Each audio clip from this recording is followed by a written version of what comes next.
Okay, you can go ahead, Mr. Deputy Mayor. Okay, good evening, members of staff, council, and the public. Welcome to this Monday, June 7th, Committee of Adjustment meeting. Can I get the meeting called to order? Moved by Councillor McDonnell, second by Councillor Lang, that the meeting is called to order. All those in favor? Motion is carried. Can I get an approval of the agenda as presented? Moved by Mayor Prevost, second by Councillor McDonnell. All those in favor? Carried. Approval of the minutes of the May 17th meeting. I trust everyone had a chance to review. Moved by Councillor Lang. Second by Councillor Jaworski. All those in favor? Minutes approved. Are there any declarations of pecuniary interest? Seeing none, we'll move on to number 5, A12-21, Legg McIntosh, Grant Mariel Construction. Ms. Haley. Okay, thank you. I'm just going to share my screen so we can get started.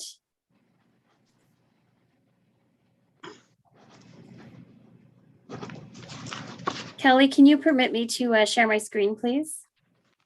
Yeah, I'm sorry, just a sec. Thank you. Okay, you should be good to go. Good.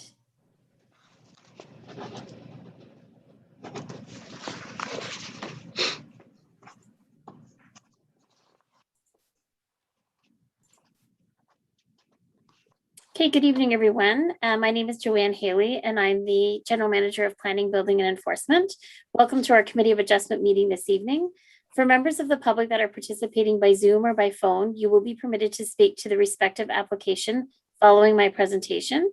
Prior to speaking, we do request that you state your name and your address for the record. To make a comment, please use the raise hand function and the chair will call on you. However, if you've registered to participate in the meeting by phone to speak to an application, you will be asked if you would like to comment on the application after the presentation. So now I'm going to read required wording under the Ontario Planning Act. This is a hearing under Section 44 of the Ontario Planning Act. Any person may attend this hearing and or make written or verbal representation either in support of or in opposition to the proposed minor variance. If a person or public body does not make oral or written submissions at this hearing before the minor variance is decided upon, the person or public body is not entitled to appeal the decision of the minor variance of the Committee of Adjustment to the Local Planning Appeal Tribunal, also known as LPAT. If a person or public body does not make oral submissions at a hearing or make written submissions to the Committee of Adjustment before the minor variance is decided upon, the person or public body may not be added as a party to the hearing of an appeal before the LPAT unless, in the opinion of the tribunal, there are reasonable grounds to do so. So as you mentioned, Mr. Chair, our first item this evening is known as A12-21. This property is located at part of lots 28 and 29, registered compiled plan 134 in the geographic township of Lancaster, now in South Glengarry, also known as 6248 165th Avenue. This is a location of the property. You can see it has water basically on 3 sides of the property at the end of the private road. And we do have a couple pictures to share with you. So this is the northeast view of the existing cottage. And actually, that's the only picture I have, sorry. So the subject property is currently located off of a private road. It is developed and contains an existing cottage, a boathouse, and a shed. And the property is approximately 0.6 acres in size and is currently serviced by a septic system and a well. The purpose of the minor variance application before us is the applicant proposes to demolish the existing structure and to construct a new single detached structure, which results in the following request: to reduce the front yard setback from 6 meters to 5 meters and to recognize the existing watercourse setback. So now I'm going to explain to you what's existing versus what's proposed. On this image, this shows the existing house. These 2 areas are decks. Decks are not always grandfathered in the footprint, but it does depend on how the structure is constructed. So in viewing this property with the property owner last summer, pictures were provided to us. We attended to the site. It was deemed that these decks are actually part of the footprint. They're physically supported by a form of a foundation, and therefore we could recognize them as opposed to a floating deck that's not supported or detached. Now, when you look at the proposed site plan, the developer is proposing to occupy the identical footprint with the exception of coming to the west a little bit, which is closer to the private road. This property is located partially in a floodplain, and they are allowed to increase their footprint by 25% when they're in a floodplain, according to our bylaw. So by proposing to come slightly to the west further, it allows them to gain additional square footage and still work within the permissions of the bylaw. However, it triggered the request for minor variance. One thing that I want to point out, it's important to note that they are respecting the established building line on the water side. Therefore, there's no variance requested to go closer. And because they have a building location survey completed, the developer will be able to work within that established building line. So this is now what the proposed dwelling is going to look like. This is a rendering prepared by Grant Mario Construction. You can see they're hoping to take advantage of the existing entire footprint, as well as going slightly closer to the private road, and it'll become a 2-story residential dwelling. So this property is designated residential district in the county official plan, and it does conform to the general intent of the official plan as residential development is permitted. And the property is owned limited services residential because it's located on a private road, as well as floodplain holding, and it does conform to the general intent of the zoning bylaw. The application was circulated to applicable municipal planning staff, and planning and building have no concerns with the application. The proposed dwelling will be constructed on the existing established building line that is adjacent to the water course, therefore we can support this. And there are no land use planning concerns with reducing the front yard setback. The RSCA supports the requested minor variance. They do, however, require an Ontario regulation permit to be applied for and issued prior to the municipality being able to issue a building permit. And to date, I've received no verbal or formal public comments or phone calls at all. We do have the applicants available on the line, Mr. and Mrs. Legg. If there's any questions in particular to their design, their proposed construction, they could provide much more detail than I can in regards to the structure. And that's it for this application. Thank you, Mr. Chair. Thank you, Ms. Haley. For some reason, all my icons are missing at the bottom. I was just able to unmute myself. So I don't know why all my other icons are in front of them. Usually the Zoom is up front. Is it maybe because you're sharing the screen? I'll stop sharing the screen and that may help. There we go. I'm not sure. Sorry about Sorry that. about that, guys. Okay, so No need to apologize. just checking to see if, go ahead, Councillor Jaworski. Sorry. Thank you, through you, Chair. My question is with, you mentioned about the floodplain. Is the property, the house itself within the floodplain or? So that's an excellent question. When you look at our zoning map, and there's a reason why I didn't share the map because I didn't want to skew, I didn't want to confuse the public and the committee. So if you were to look at our zoning map, you would see that a majority of the property is shown as limited services residential with floodplain on the water sides being the east and south sides. When we work with applicants for redevelopment, the Conservation Authority always asks for an up-to-date topographical survey to be able to define the location of the floodplain. In this particular instance, the survey came back with more than the majority of the property located in the floodplain. It actually proved our mapping to be incorrect. And unfortunately, it didn't work to their advantage. It worked to their disadvantage. This is what resulted in the applicant being forced to build on the existing footprint. They weren't able to go obviously closer to the water on the east and south side, and they weren't able to go north further. And the floodplain actually cuts through, if we were to look at the survey, the middle of the underneath the dwelling. So the Conservation Authority then requires information to determine if they can support a second story. One of the positive things is when they go to redevelop, they obviously have to floodproof the structure. So the new structure will be better built, for lack of better term, in comparison to the existing structure.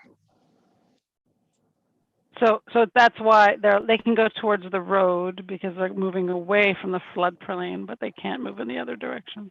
And another reason why they can go towards the road is we have a section in our zoning bylaw that says if you're located within a floodplain, we recognize that our waterfront is developed.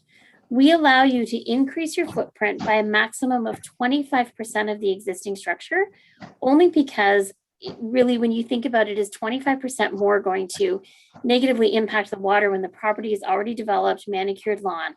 So when Grant Mario Construction worked with the calculation, by requesting the variance to go closer to the west, that gave them that allowed them to increase the footprint by the 25%. So a portion of that new footprint will actually be within the floodplain, but it conforms to the policy. Okay, thank you. Perfect. Are there any other questions of the committee? I don't see any member of the public's hand up at this time. So I guess we're at the point where Councillor, somebody just put their hand up, Fergie Legg, I imagine it's the applicant. Yes. Go ahead, Mr. or Mrs. Legg.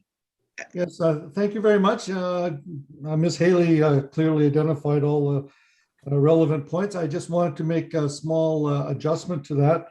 She qualified that as address as 6248 165th Avenue. In fact, it's 6249 165th Avenue. So. Okay, thank you for that correction. I apologize for that.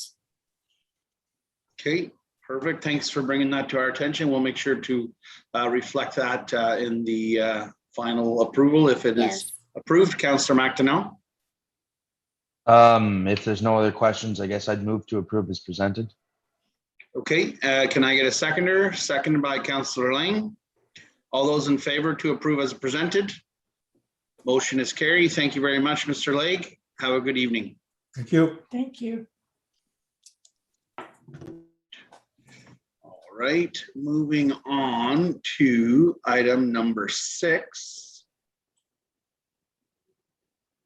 Whoops, I opened the wrong one. My apologies. A1321 Farron, Wilson Architectural Design Inc. Ms. Haley. Are you able to see my screen? Yes. Perfect, thank you. So this property is located at part of lot 34, registered compiled plan 19 in the geographic township of Charlottenburg, now in South Glengarry, also known as 19683 Williams Street in Williamstown. This is the key map of where the property is located. Here's the bridge in the village of Williamstown. This is the former municipal Charlottenburg Township Municipal Office. And this is what the existing dwelling currently looks like. I'm sure most of you would recognize that dwelling on the corner. And this is the back of the property that we're going to be considering this evening in that existing sunroom. And here's an aerial view. And so then you can see the existing sunroom located on the back of the property. And this would be the north side. And you can see the grade differentiation starting to change and kind of dropping off to the bank of the Raisin River. So this property is currently developed, containing a single detached dwelling, and it's approximately 0.44 acres in size. And it is serviced by a septic system and a well. The purpose of the minor variance is to demolish, the applicant proposes to demolish the existing sunroom and to construct a larger sunroom. This triggers the required relief to reduce the rear yard setback from 6 meters to 4.9 meters. That would be from the rear property line to the proposed sunroom, as the sunroom and a portion of the sunroom will be constructed in the same location as the existing sunroom, and to reduce the watercourse setback from 30 meters to 18.5 meters. Here's a site plan that was prepared by Wilson Architectural Services. This is the footprint of the existing dwelling. The area that's highlighted in black is where the existing sunroom is. This will be removed, and that sunroom, the new one, will be built in this gray location following the established building line. This new location is what's triggering the variance because it currently doesn't exist. This property is designated a rural settlement area in the county official plan, and it does conform to the general intent of the official plan. And the property is zoned residential 1 and natural hazard and does conform to the general intent of the zoning bylaw. The application was circulated to applicable municipal staff. Planning and building have no concerns with the application. The proposed dwelling will be constructed on the the proposed sunroom, I should say, will be constructed on the existing established building line adjacent to the watercourse. And we have no concerns with that reduced setback. In terms of the RCA, they requested a geotechnical study for slope stability because you could see in that aerial photo we showed that there was a grade differentiation.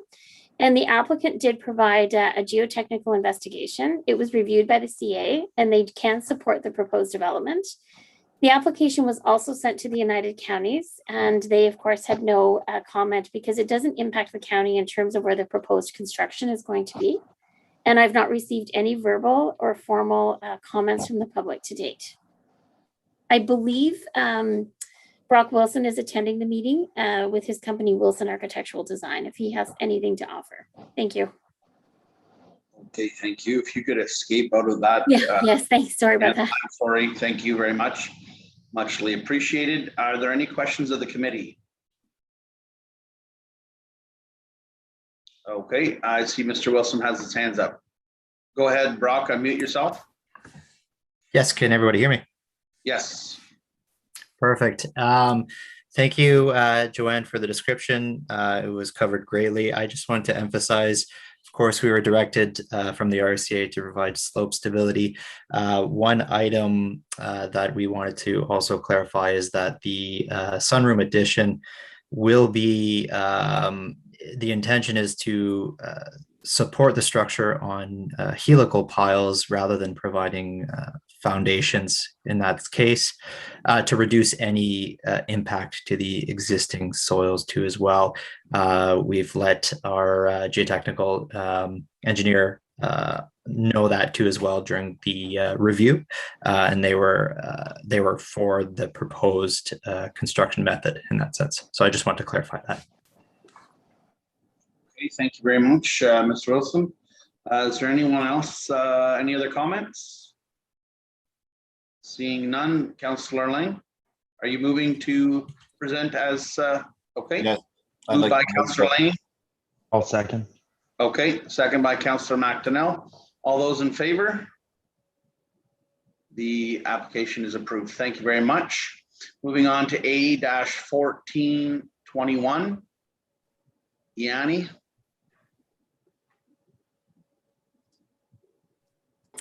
Okay, thank you. This is our last application for this committee meeting this evening, and Mr. Wilson is also representing this property owner. So this property is located at part of lots 35 and 36, registered plan number 101, in the former township of Charlottenburg, also known as 6461 Purcell Road in Glen Walter. This is a key map of the a key location of the property. You can see Tyertown Road is here and Purcell Road is running north-south.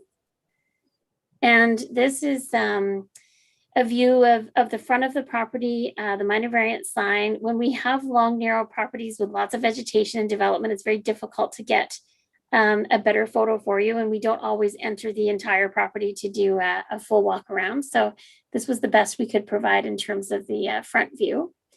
So the purpose of the minor variance this evening is the applicant proposes to construct a 2-story detached garage.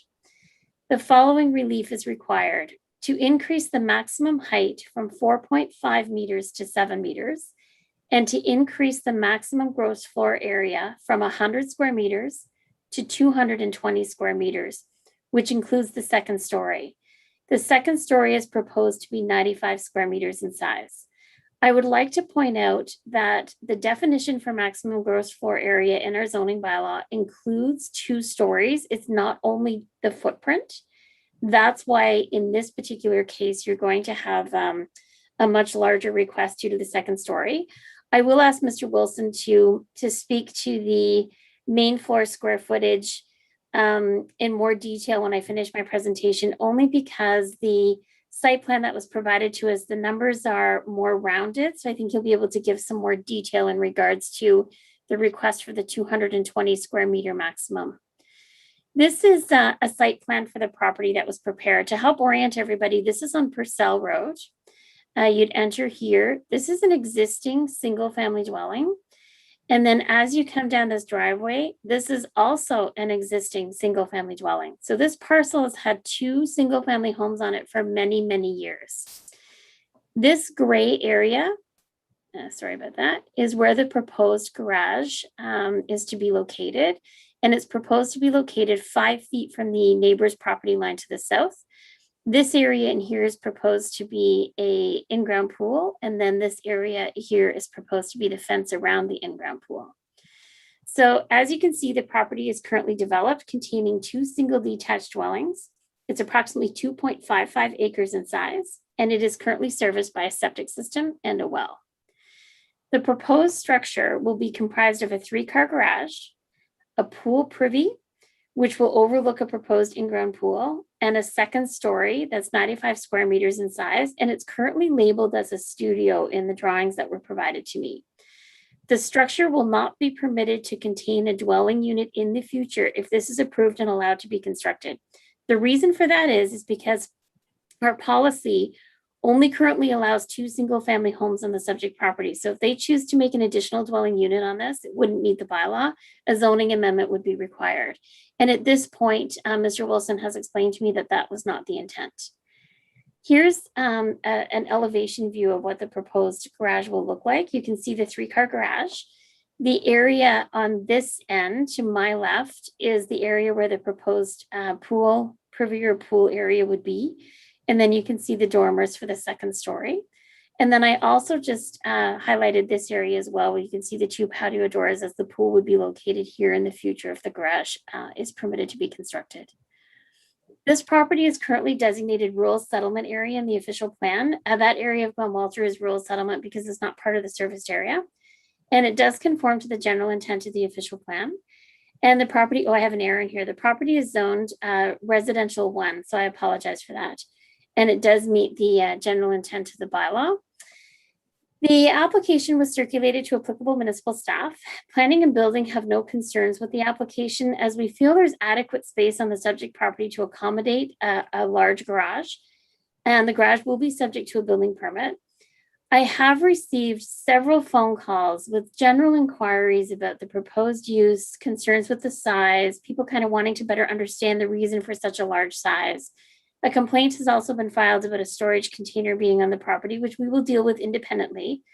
However, I have not received any written comments or formal comments to date.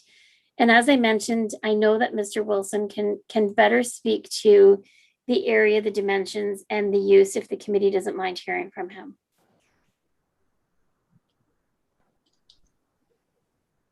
Thank you. Of course, thank you, Joanne. Yes, so just to clarify a little bit, of course, the building code states with respect to gross floor area too as well, would be inclusive of the exterior walls in its entire footprint, of course, as well with the second floor area. So the area proposed was essentially taking from a perimeter exterior of the exterior walls.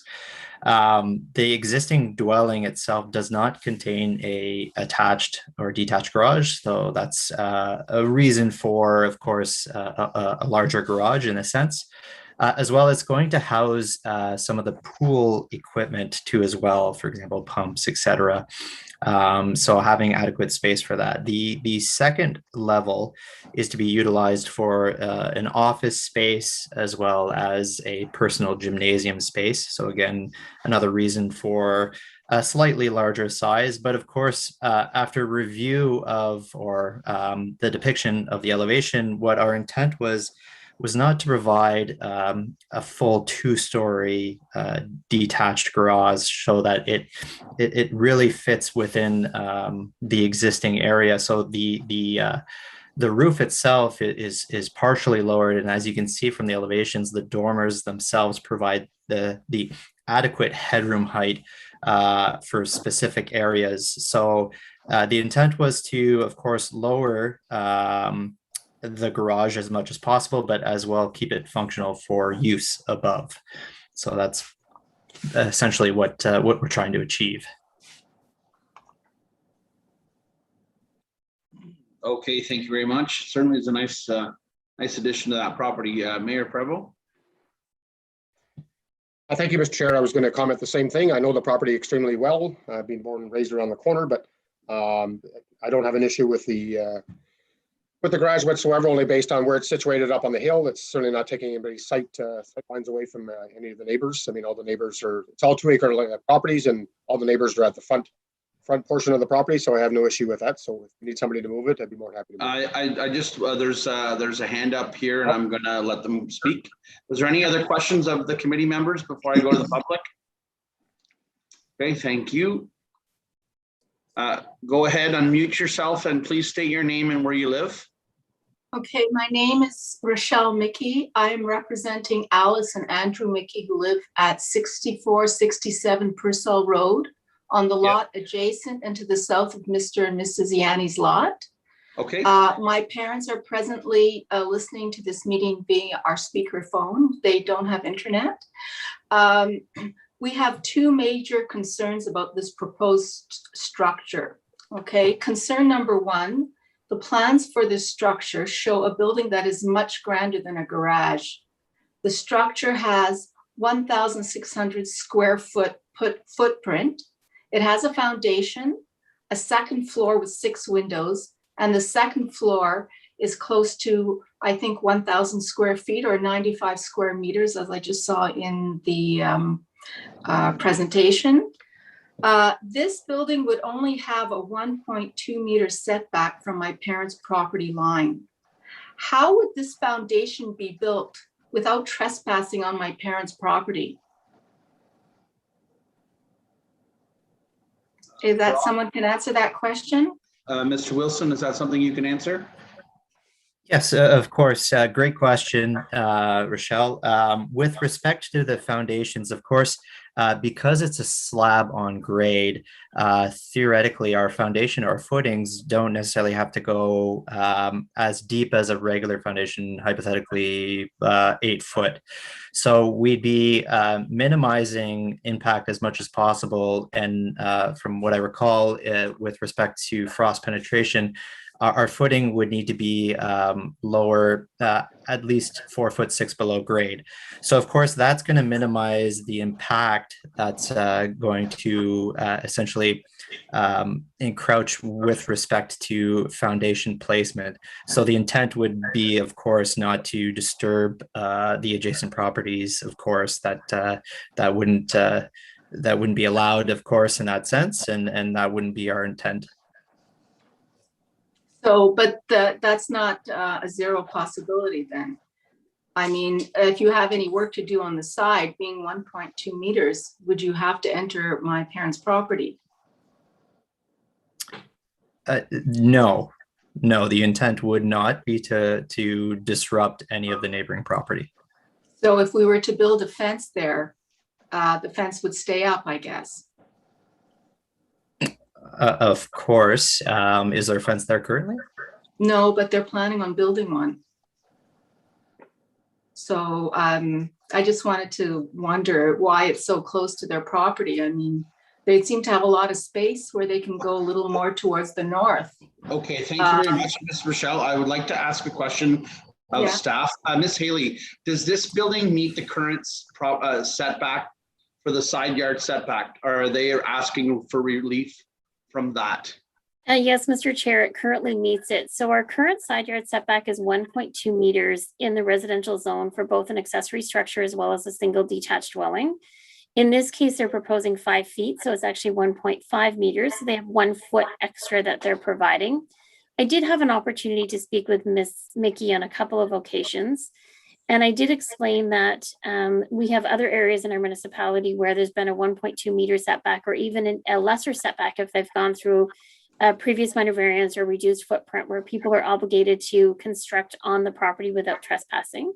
There could be arrangements made with the contractor to request permission to trespass if need be. But I also explained in urban areas, we have setbacks that are much closer than 1.2 meters where construction can still physically occur. It might not be as easy, but it definitely is possible. And I understand where the Mickey property owners are coming from.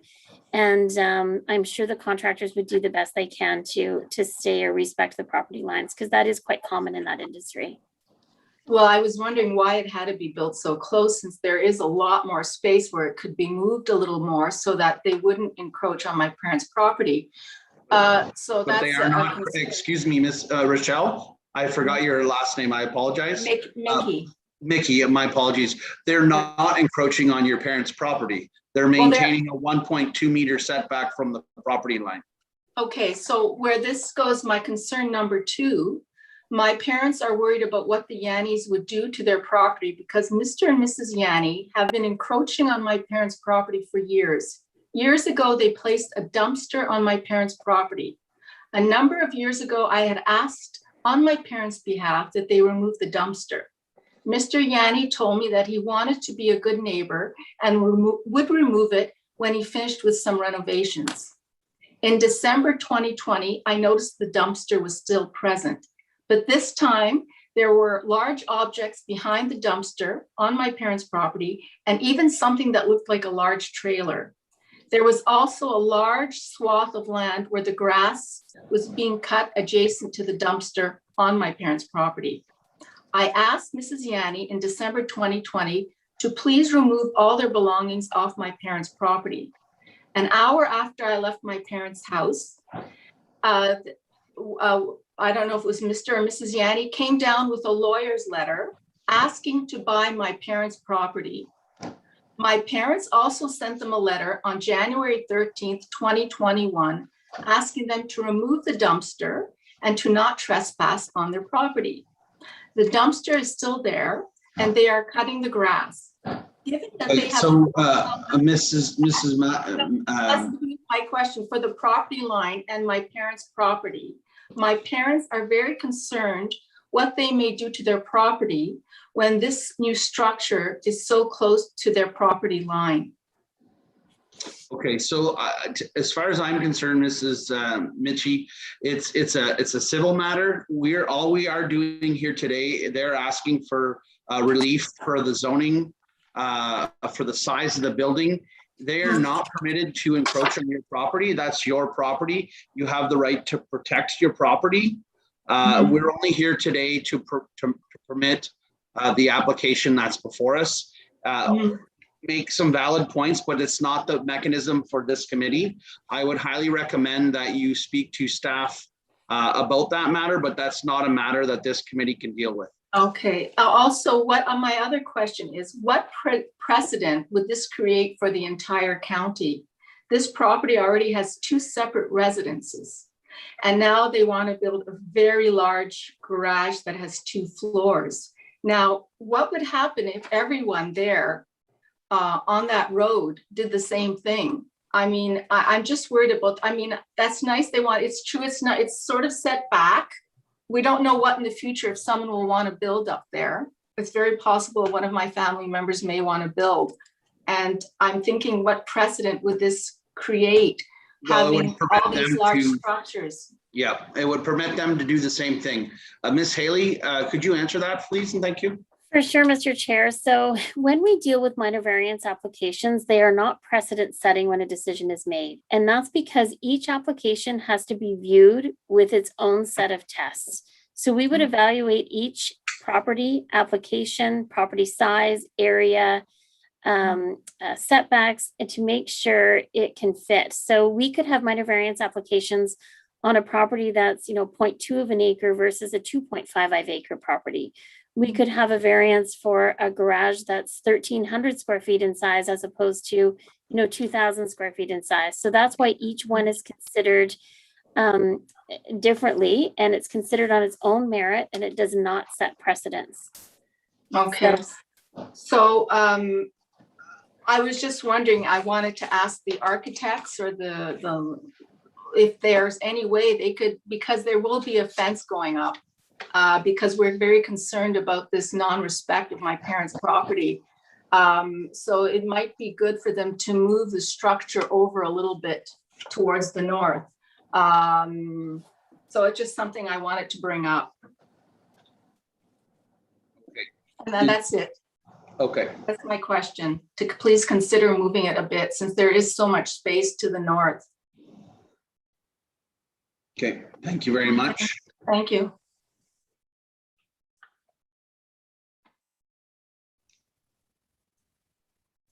Okay, are there any other questions of the committee? Councillor McDonnell. I was just gonna say if there are no other questions, I'd move to approve as presented. I don't see any issues thus far. Is that a second, Mayor Prevost? So moved by Councillor McDonnell, second by Mayor Prevost. All those in favor of approving the application as presented? Motion is carried. Thank you very much. Moving on to item number 8, next meeting, June 21st, 21. Ms. Haley. Thank you, Mr. Chair. We have 2 applications that'll be finalized tomorrow and circulated on Wednesday, so we will definitely be having a meeting on the 21st. We already have a public meeting on the 21st for an official plan amendment, so I'll be choosing the times carefully to make sure we have adequate time to deal with the applications in the public meeting. Okay, seeing no other questions, move to adjourn. Moved by Councillor McDonnell, second by Councillor Lang. All those in favor? Motion is carried. 6:36. Thank you very much. And we'll see you at 7 o'clock for our regular council meeting. Thank you. Good night.